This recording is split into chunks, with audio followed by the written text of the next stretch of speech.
I'd just been given a cancer diagnosis, and I said, "Oh yes, I fully understand." But she thought I'd gone into la la land or something. It was the most emphatic experience I've had of human beings in action, being completely present in the moment. So I would wander in and sit in the waiting room, and there would be about half a dozen people, heads down.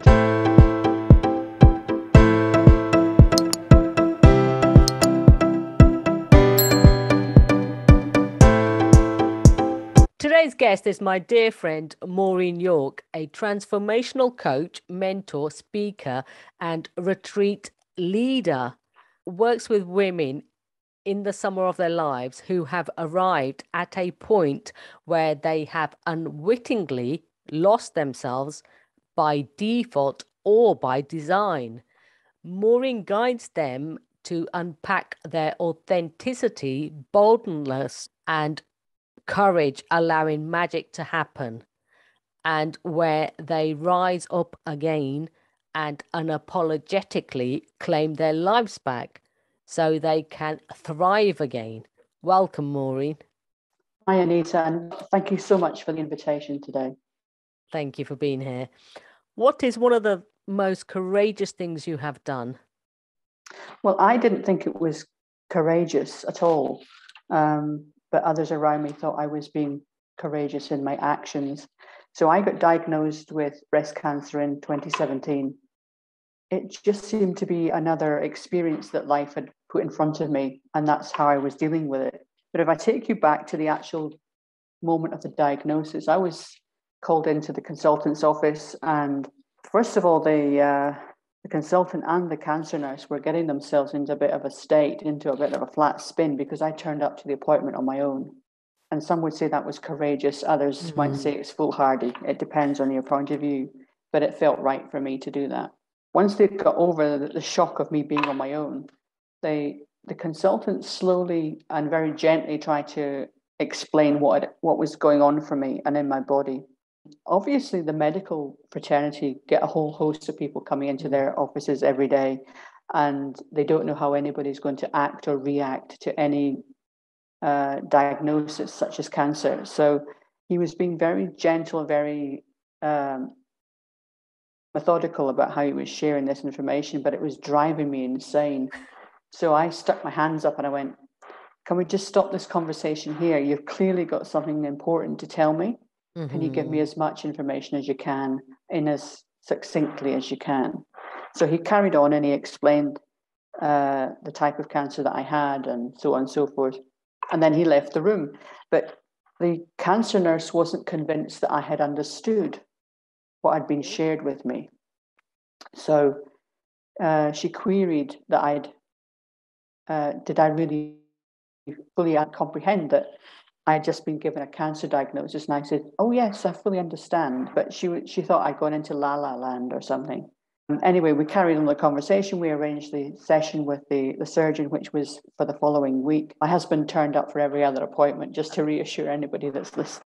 There were various points through my treatment that kind of stand out for me. One was the week before my surgery, and I was called in to see the head surgeon because she wanted to explain that they had decided to do a slightly different operation on me. Okay.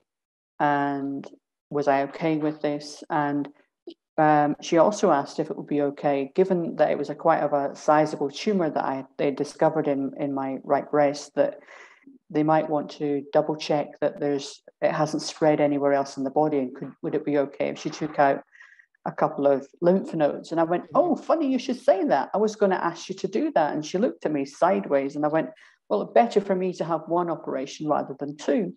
She went, "Oh, okay. And you're okay with this?" It goes, "Well, there's nothing to fear but fear itself, is there?" And that kind of took her by surprise, as if to say, "Well, you're a bit of an odd character." Yeah, clearly. This is not clearly what the standard response would be. Anyway, so the following week I turned up for the preparation for the surgery. At one point I ended up with 2 wires coming out of me, and They had this, high tech, you'll love this. It was a high tech solution to cover the top of the wires. It was, you go to a vending machine and you get a cup of tea or a cup of coffee out in a little plastic cup. So that's what was shoved on top of so that it wouldn't stick into anything. I just thought it was fascinating. High tech NHS. Anyway, it was also the day of my mother's birthday. And I was the last on the list for the surgery. And I thought, I need to go and wish my mother happy birthday. But it was getting on in the day. I mean, it must have been, I think I eventually went down for surgery, got after 6 o'clock in the evening. So mid-afternoon, I made the decision to go and ring my mother. And I went out into the corridor and I was sat on like a windowsill or window ledge. And there's all these people wandering past and I'm there in this gown and these wires coming out of me.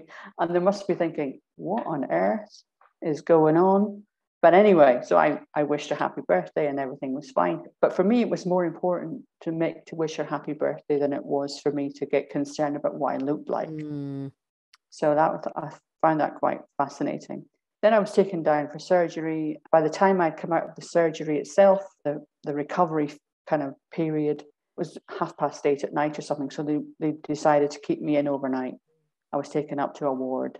I couldn't even ring my husband to say how things had gone because I was in with 3 other ladies, but they were already asleep by this point. By this point, it was 10 o'clock at night. I think by the time I actually got up they'd found a bed for me and taken me up to the ward. So I thought, so I'm texting away to him. But the other thing that occurred was I was working in a group, a support group, like a coach's mentoring type group with a lovely chap called Pete Cohen. I don't know if you've come across Pete, but he was on television many, many years ago. He knew I was having the surgery, and the following morning he sent me a message about 5 or 6 o'clock in the morning, by text, going, just checking how you got on. I went, I'm fine. I says, but I've had this realization that I'm going through this experience for a reason.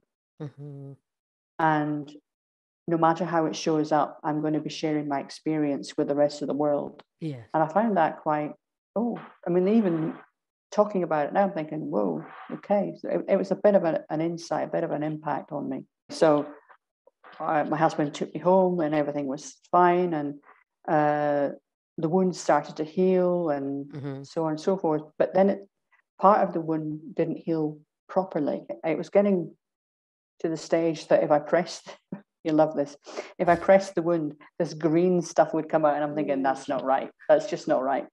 So I rung up my cancer nurse and I said, I really need to see somebody. She went, we haven't got any space for you to come in today.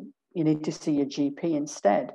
So I went to this GP and she said, what's going on? I says, well, the wound's not healing properly. She says, when I press it, this green stuff comes out. She went, well, don't press it then. And I'm thinking, are you a medical person? Yeah. So she just says, leave it alone. I stuck a plaster on it and Seriously? sent me on my way. And I'm thinking, really? Anyway, so you've spent 6 years at medical school for tell me to stick a plaster on it? Anyway, that was besides the point. But the following morning, I thought, no, I really need to push this issue. And the cancer nurse, because she had come in at X, whatever time it was, I met up with one of the other, not the lead surgeon, one of the other surgeons, a lovely Greek guy. We went off to the side room of this corridor and he goes, let me have a look. And he went, oh my God. So basically, some of the stitches hadn't dissolved properly or hadn't taken in the wound because the stitching is done at multiple levels within the wound itself.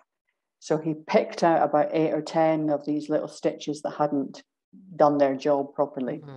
And he goes, I'm so glad you pushed this issue and came to see me. This wound was on the verge of breaking down and we would be in a whole heap of trouble if you hadn't. So my take on this is about ownership of you and your body and not relying on the medical fraternity to second guess what's going on for you, or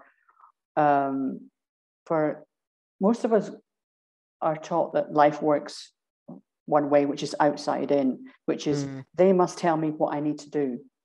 Whereas actually it's taking control. It's coming from the inside out. Yeah. I had a deep knowing that there was something quite seriously wrong here, and I needed to push the issue. And if I hadn't, goodness knows what would have occurred if I hadn't. It's about taking ownership, taking responsibility, and taking control of the situation. So many people that I observed in my time and going for all the various appointments that I had was that they felt lost. Yes. They were put into the system that says cancer diagnosis, turn up for all these appointments, all this treatment, and you're spat out the other end type of thing. But you kind of lose who you are. You lose sight of the human being that you are in that journey. And it's not that the hospitals do it intentionally. It's not that the NHS does it intentionally. It's just part and parcel of the process. There are so many people now with a cancer diagnosis or other serious illness diagnosis that they can't but help put you into the system. But for me, it's about taking back control. It's about reminding people that they're still a human being. They're still Jenny Blogs or Joe Blogs that went in, and you're still that person all the way through, but you have to take control of it. You have to still own who you are and your experience, your treatment. And if there's something you don't understand, if there's something that's going awry, question it. Ask for input, ask for help. The more that people get involved in their treatment, the more that they engage with the surgeons or the consultants or whoever it is, the better experience that both sides will have. But one of the fascinating things that occurred was after my wound had healed, I started going for my radiotherapy treatment. Either by default or by design, the NHS, in their infinite wisdom, in the waiting room, put a pile of jigsaw puzzles. Okay. And it was the most emphatic experience I've had of human beings in action, being completely present in the moment. So I would wander in and sit in the waiting room, and there would be about half a dozen people heads down and trying to figure out what the next piece was in the jigsaw puzzle. They were so intent on the jigsaw puzzle, they had lost any fear or anxiety, worry or concern that they'd had about the treatment they were about to have, about the diagnosis that they'd had, about any part of their whole experience of whatever treatment they were going for. They were so present in the moment. And for me, it just emphasized how much, if you take away all the extraneous thinking that we all have, and you're just present on whatever it is you're focusing on, the difference of the experience that you will have. And so that all the ladies and gents who used to get involved in the jigsaw puzzle experience had a better outcome that day. But there was one gentleman who used to sit in the corner with his eyebrows furrowed and his arms crossed, and his viewpoint on life was more, this is a serious situation. You need to take this seriously. And it's not that the people who were doing the jigsaw puzzles weren't taking it seriously. It's just that they had a different perspective on life at that moment. And I thought that was fabulous. There's one lady who used to turn up. She was clearly going in for a longer space of radiotherapy than I was. And she used to take in her own CDs and cassettes, and they would play the music for her. And for her, that relaxed her, and she had a better experience. But for her, it was taking control. It was saying, I know you'll put on some random music while I'm in here, but I'd like my music, thank you. And that I found fabulous, because I'm thinking, well done. Thank you for showing me how you can have a better experience in this whole situation, this negative situation that we're all finding ourselves in at this moment in time.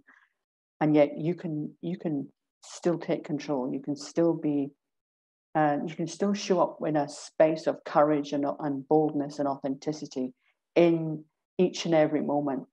It doesn't matter what's going on or what the situation is for you. I just found the whole experience quite fascinating. So now I talk to ladies and gents if they've been given an unwelcome diagnosis, and try and express to them how they too can be bold and courageous. Yeah, definitely. Going through that experience, and if you're getting caught up in your head, you're losing your identity. It's all external, like you said earlier. It's not internal. And as we know, you have to come from the inside out. I think that's fabulous. I must say, there's definitely a calmness about you throughout the whole of it. And I can understand why the doctors thought, have you heard? Do you know? Yeah. Because they're going back to the standard reaction. Yeah. And not seeing it as an individual. But Yeah, very much so. Yeah. How has your cancer experience shifted your perspective on life? Initially, it didn't shift it at all. Initially, I just thought this is just another part of life's experience. My radiotherapy finished at the end of October, beginning of November 2017. And the lovely Julian Freeman invited me. He recorded, so he did a little video about me talking about my experience. And at the end of the video, I say something like, and if they were to come to me today and say, Maureen, we've missed a bit, or we need to give you more treatment or another operation, I would be just fine with it, because at a really deep level, I now know that I'm okay no matter what. And that might sound a little bit trite or a bit light-hearted or not serious, but it's how I truly feel. Yeah. Having seen my own experience and the experience of others, I now know and I resonate with the fact that I'm okay no matter what life happens to put in front of me. But it was also an interesting experience. So I talked about the calmness, and that's how it felt. It felt really like a mill pond experience rather than it being a turbulent ocean wave type of thing. Yeah. Until a year after my treatment finished. So November 2018, I was at the Viva conference here in Spain. It's about an hour north of where I currently live. Myself and another gentleman were asked to coordinate one of the closing pieces, asking people for their insights. What were the biggest insights, aha moments, kind of what were their biggest reflections on the event? People were sharing amazing experiences around the room. And I had nothing going on between my ears. I mean, like nothing. It was like, what I'm supposed to say something here, and there's nothing cut up. It was like tumbleweed was floating through my head until out of nowhere, and I mean out of nowhere, I heard myself say, and I'm just glad to be alive. And then I broke down into tears. Now, people who know me know that's just not a thing I do. So I kind of gathered myself together and we broke for lunch and everything was fine. It was interesting. I had been talking about moving to Spain or moving to Italy initially, but we ended up in Spain 11 years by this point, 12 years by the time we actually ended up here. Not even the cancer pushed me to make that final commitment. It wasn't until I came back from the 2018 Viva experience where I'd had that moment of realization that I was truly glad to be alive, that we put the house on the market in December 2018. It took nearly 11 months to sell it. That's another story. It was that commitment to follow through with everything I'd been talking about for what seemed like forever, 10, 12 years by that point. We didn't have a house to go to. I stepped into that place of not knowing what was going to happen. The house was on the market and we didn't actually view this house until the May of 2019. It was about being okay in that not knowing space, stepping into that, the courage that brought me to the point in my life that said, and now I'm ready for the next step. But it wasn't, like I say, it was a year after the treatment finished. So it wasn't directly linked to the cancer, but it was, if you see what I mean. Yeah, because how does having breast cancer and living in Spain fit together then? So that's the kind of concept, isn't it? It's about, it wasn't the cancer that provoked the change. per se. Otherwise, I would have put the house on the market the year before. Okay. It was almost like I needed to wait for all the treatment to finish, for everything to kind of settle in my mind, for everything to come down to ground level, so to speak, realization of, and I'm glad to be alive, to come through. Like I say, initially we were talking about living in Italy, but Italy was too expensive for the type of property that we wanted. So we ended up looking here in Spain. In that moment of, I'm glad to be alive, I knew the next step I needed to take was to fully commit to the dream that I'd long held. And the dream I long held was to live either in Spain or in Italy. Even though we went through nearly 11 months of people coming to view houses and all of that type of stuff, it was about trusting in the universe, trusting in life, that everything would work out. We'd put an offer in on this property in May 2019. The time the paperwork came through, it was June. So we had 6 months leeway to sell our property in the UK from when that document was signed in June 2019. So I had until the 13th of December, the whole kind of sales process, and give the people the money for this property. We moved in on the 5th of December. We had 7 days leeway. Cutting it fine. It was cutting it fine, but it was also, like I say, it was about trusting the universe, trusting that you're pointing yourself in the right direction, knowing that it will all work out no matter what is put in front of you. So it's just another experience of being bold enough to take the action in the first place, being courageous enough to take the action in the first place. And life will show up in whatever way or means it's meant to. Yeah. And you definitely sound as though throughout the whole of it, you've been very present, experience. Tell me a little bit more about that.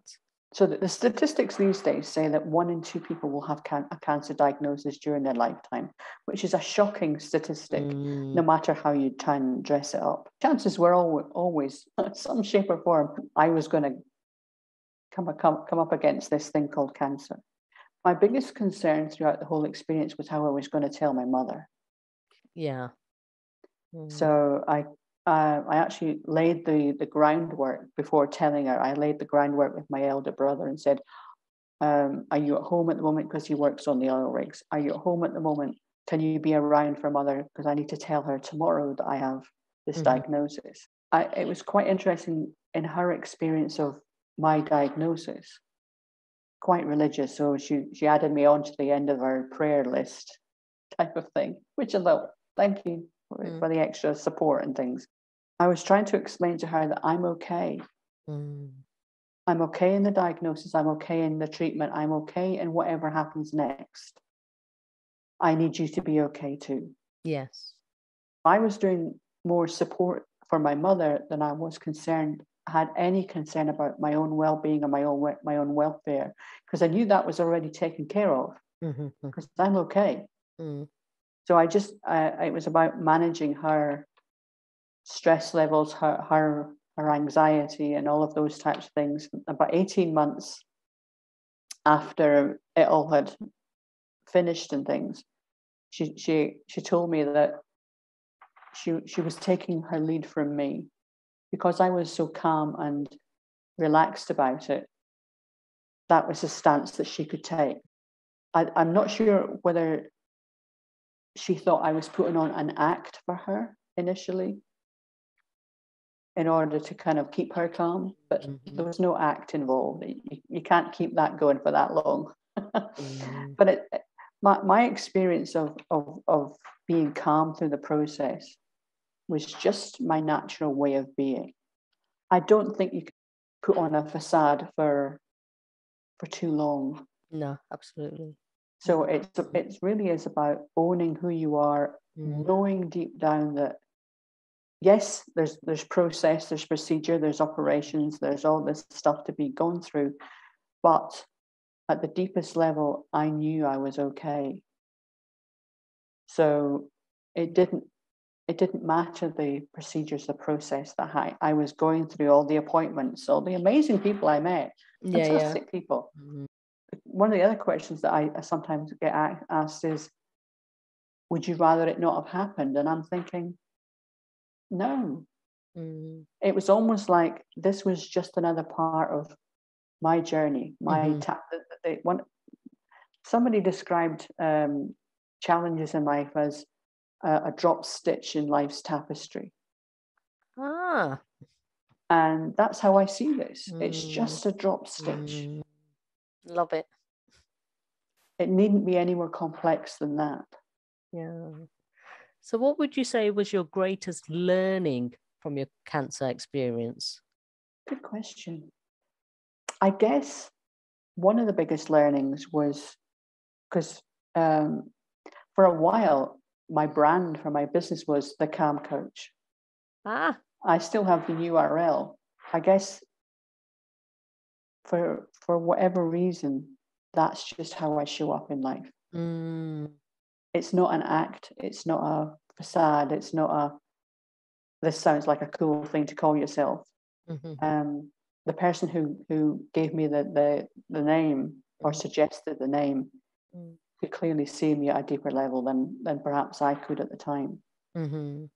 It's not so much a learning as more of a reinforcing. It reinforced the whole concept for me about I would be okay no matter what. Seeing it at an even deeper level. Having come out of the end of the radiotherapy, there was an experience of a deeper realization that this was just how life plays out. Yeah. I'm okay. I'm really okay. And what words of wisdom would you give to anybody going through their cancer journey? I think it's about owning the diagnosis. There are some people that would rather not even talk about it and hide away or shy away from it. I think own it, keep control or not control. It's about being mindful about who you are through the experience. Don't lose sight of yourself through the experience. You're still Joe or Jenny Blogs at the start, and you will still be Joe and Jenny Blogs at the end. Yes. It's being okay in that experience. And if you can, strike up a relationship with your care team, whether it's your cancer nurse, your consultant, or any of the surgeons. Strike up a conversation with them. Get behind. It's almost like don't be afraid to ask the questions. Get involved in this is your treatment. This is your life, your body that's being challenged right at the minute. So it's get involved with it. Don't be a passive kind of passenger in your own life during this experience. It's about get involved in it. And never forget, you're okay no matter what. Definitely. So Maureen, where can the listeners find you online? What is your website? So my website is maureenyork.com, fairly straightforward. They can also find me on Facebook or LinkedIn, and I do have an Instagram account. I don't do very much on it, but I do have one. So, and that's Maureen Ann York. If anybody would like a conversation, then I would be delighted to make that happen. Thank you for sharing your deep, insightful wisdom and courageous journey with us today, Maureen York. What is your definition of courage? Oh, good question. My initial reaction is courage is part of us. It's part of each and every one of us. And we tend not to notice courage until something major has happened in our lives. When you get a diagnosis or there's an accident or there's something occurs. But courage is part of you, and it's part of you from the day that you're born to the day that you die. Tap into it a bit more. Because if you tap into your courage more often, your life might just change for the better.